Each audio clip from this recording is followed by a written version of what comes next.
11월 첫째 주간입니다. 이제 올해 딱 2달 남았습니다. 작년 12월 3일날 벌어졌던 불법 계엄의 여파가 아직까지도 해결나지 않은 채 재판이며 모든 것들이 질질 끌려가고 정치판이 하도 어수선하다 보니까 사실 종교 이야기를 할 여력이 없어요. 이게 편치 않은 세상에 살면서 이 종교 얘기라는 게 사실 어떻게 보면 배부른 얘기이기 때문입니다. 실질적으로 우리 그 민초들의 삶이 엉망진창인데 종교가 뭐 어쩌고 저쩌고 뭐 마음의 평안을 갖지 않으니 서로 사랑하지 않으니 이런 소리를 하는 것 자체가 배부른 소리라는 거죠. 삶이 없이 종교만을 이야기하는 것은 뿌리가 없는 나무와 같습니다. 허망한 이야기예요.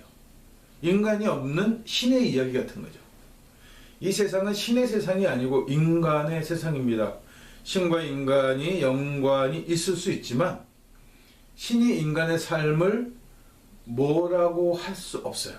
그러니까 이 세상에 대한 일들, 모든 것들에 대한 책임은 신이 아닌 인간이 지어가는 것이고 신은 그냥 구경꾼에 불과한 거죠. 만약에 신이 있다면, 신이 관여할 수 있다면 인간의 삶에 이렇게 엉망진창으로 내버려두면 안 되는 겁니다. 교실에 학교에 선생이 없는 거나 마찬가지잖아요. 아이들끼리만 풀어놓고 아무것도 가르쳐주지 않고 그러니까 니들끼리 알아서 해. 자습 시간 같은 거예요. 내내 자습만 한다면 선생이 무슨 필요가 있겠어요? 가르쳐야 선생이 필요한 거잖아요. 수업 시간이 있어야 교사가 필요한 거죠. 그런데 인간의 삶에는 수업 시간이라는 게 존재하지 않는다는 거예요. 그래서 신이 필요치 않다라고 말씀드리는 겁니다. 만약 수업 시간이 필요한 것이고 신이 수업을 한다면 세상은 이렇게 되면 안 되는 거죠. 그래서 제가 현존하는 종교들이 그냥 밥벌이다라고 이야기하는 거예요. 좋아진 게 없잖아요. 서구는 기독교가 국교고 대부분 나라가 국교이다시피 하죠. 그래서 모든 그 문화와 정신적인 정체성이 기독교라는 종교에 들어있습니다. 이 문화가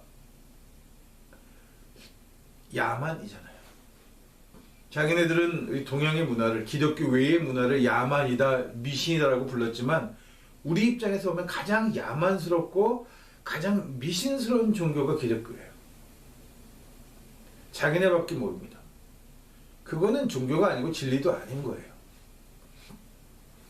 세상에 다양한 피부색을 가진 인간이 존재하고 다양한 문화들이 존재하는데 이 세상을 창조한 신은 오직 한 명이다? 하나다? 하나의 존재이다? 유일신이다? 이렇게 주장을 하면 그럼 과연 신이 만든 최초의 인간은 무엇이냐는 거죠. 기독교는 아이러니하게도 이 진화 같은 것에 대해서 굉장히 부정적인 영향을 갖고 있어요. 창조냐 진화냐 이렇게 비교하는 것으로를 보면 얘네들은 진화라는 개념을 인정 안 하는 거예요. 창조에서는 신이 다 만들었다고 하는 거죠. 완성품인 상태로. 그런 주장을 하면 진짜 여기서 궁금해지는 대목이 그럼 과연 신은 인간을 만들 때 어떤 인종의 인간으로 만들었냐는 궁금증이 들 수밖에 없는 거예요. 여기에 대해서는 잘 이야기하려고 하지 않습니다. 왜냐하면 기독교라는 종교가 백인 문화, 이 희한하게도 유대교가 발상한 지역이 백인 문명 지역이 아니고 오히려 흑인에 가까운 문명 지역에서 발달한 종교임에도 불구하고 이 백인 우월적인 성을 갖고 있어요. 이게 로마의 국교가 되면서 기독교가로 완전히 자리를 잡게 되면서 사실 유색 인종은 노예로 전락하는 겁니다. 유대교의 뿌리를 갖긴 했지만 유대인들도 로마인들 입장에서 볼 때는 하층민이고 노예들이었던 거예요. 정복한 민족이잖아요. 자기네들 백인은 정복하는 민족이고, 그러니까 이때부터 신은 백인을 만든 것으로 묘사가 되고, 그러면 유색인종은 노예로 살아가니까, 정복했으니까 이게 신의 저주를 받아서 유색인종이 되었다, 이렇게 설명할 수밖에 없어지는 겁니다. 인종 우월주의는 그렇게 만들어지는 거예요. 자기네들이 정복자고 자기네들이 힘이 강한데, 그래서 피부색이 다르면 무조건 노예로 만들어 버리는데, 그렇다면 같은 인간이라고 할 수 없으니까 인간보다 낮은 단계, 하층민인데 뭐 말도 하고 인간이랑 똑같으니까 이걸 인간이 아니라고 하기는 뭐하니까 신의 저주를 받아서 피부가 색깔을 띠게 되었다, 이렇게 표현을 하는 겁니다.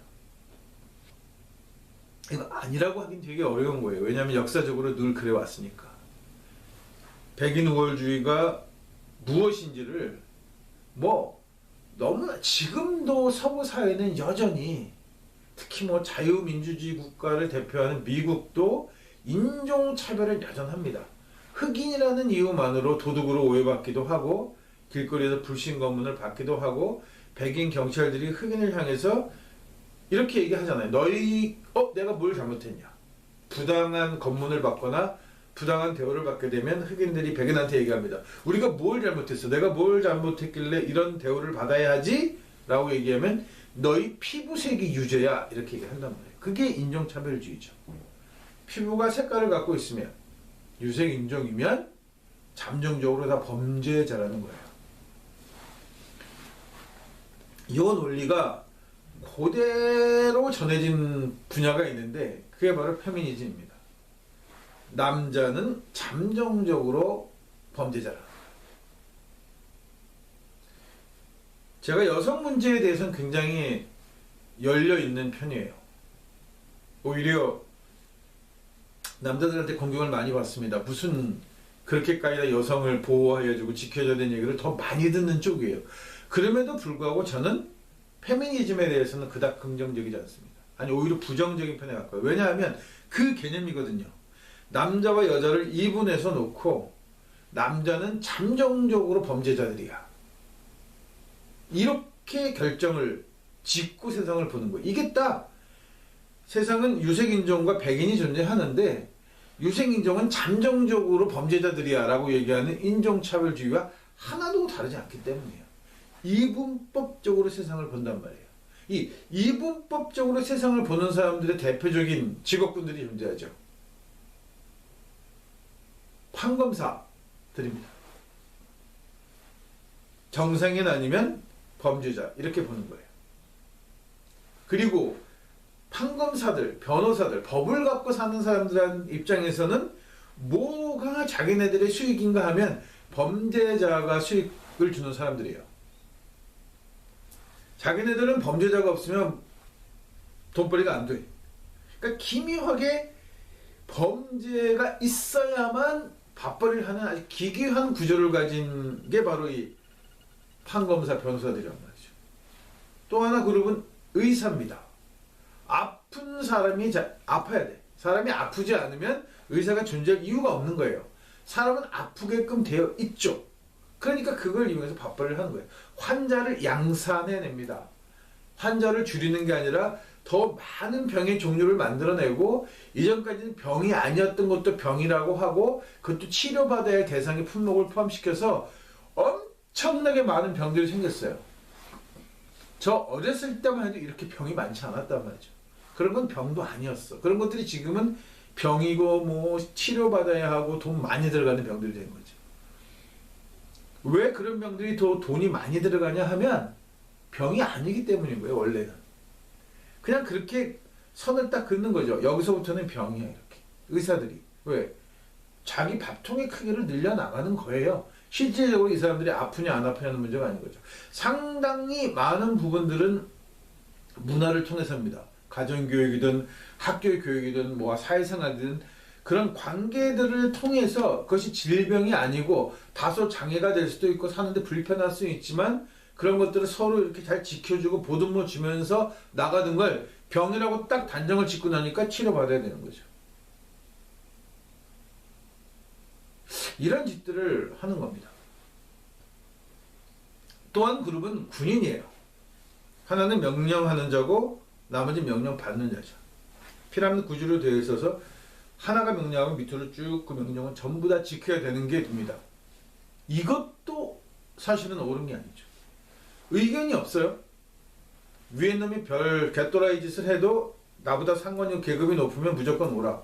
그러니까 저희 군대 생활할 때 그런 얘기가 있었잖아요. 고참이 밥을 해먹는 그릇에 똥을 싸도 작전이다. 그게 무슨 작전이겠어요? 개또라이 새끼지. 근데 그런 짓을 아무렇지 않게 하고 또 그걸 인정해줘야 하는 거예요. 그게 계급 사이거든요. 그걸 지켜지지 않으면 계급이 유지되지 않는다고 생각하니까. 그러니까 부당한 명령을 내리는 겁니다. 미국은 베트남전 때의 징병제에서 모병제를 바뀌어야 돼요.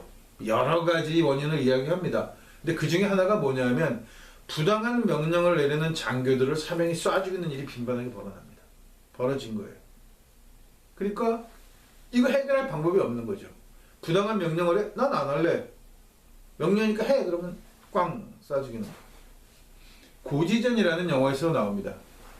멍청한 중대장이 멍청한 명령을 하니까 빵 쏴 죽여요. 밑에 부하가. 왜? 나는 내 부하들을 지켜야겠어. 너의 그 멍청한 명령 하나로 내 사람들을 다 죽일 수는 없으니까. 이 문제가 지금도 무엇이 옳으냐를 가지고 논의하는 토론거리예요. 많은 사람을 죽이기 위해서 하극상이죠. 아랫 사람이 윗 사람을 쏴 죽이는 게 범죄가 아니냐.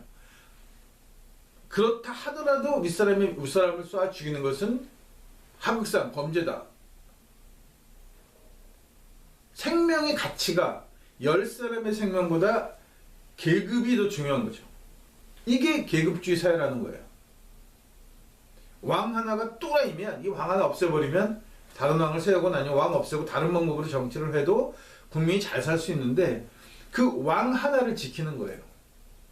이게 절대 왕조에서 이 신분사회, 계급사회에서 소위 말하는 민주주의라고 부르는 이 일반 국민들이 정치적 권력을 갖게 되는 구조로 넘어오는 과정이 여전히 진행 중이고 아직까지도 상당 부분이 절대 왕조 시대 계급과 신분 사회에 머물러 있는 거예요. 그걸 벗어나지 못하는 거죠. 왜?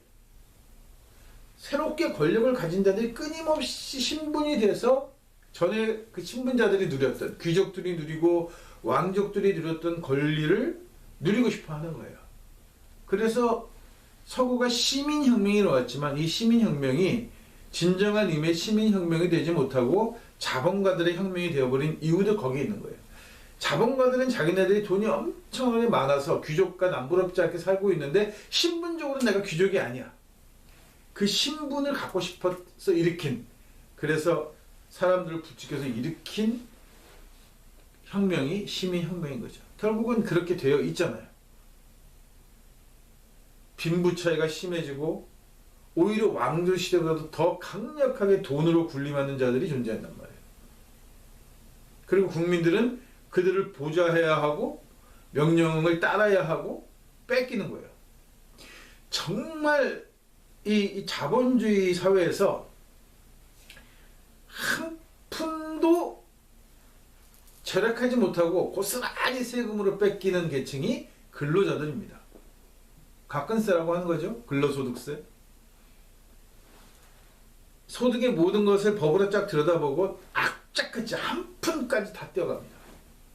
반면에 있는 자들, 세습, 유산 상속, 그다음에 아주 대놓고 절세라는 표현을 쓰면서 자기네들은 그 세금을 되도록이면 접근하는 방법들도 있고 노하우도 있고 어떻게 하면 세금을 덜 낼 수도 있는데 봉급쟁이들은 짤 없어요. 연봉에 딱 찍혀 나오면 얼마에 떼어갑니다.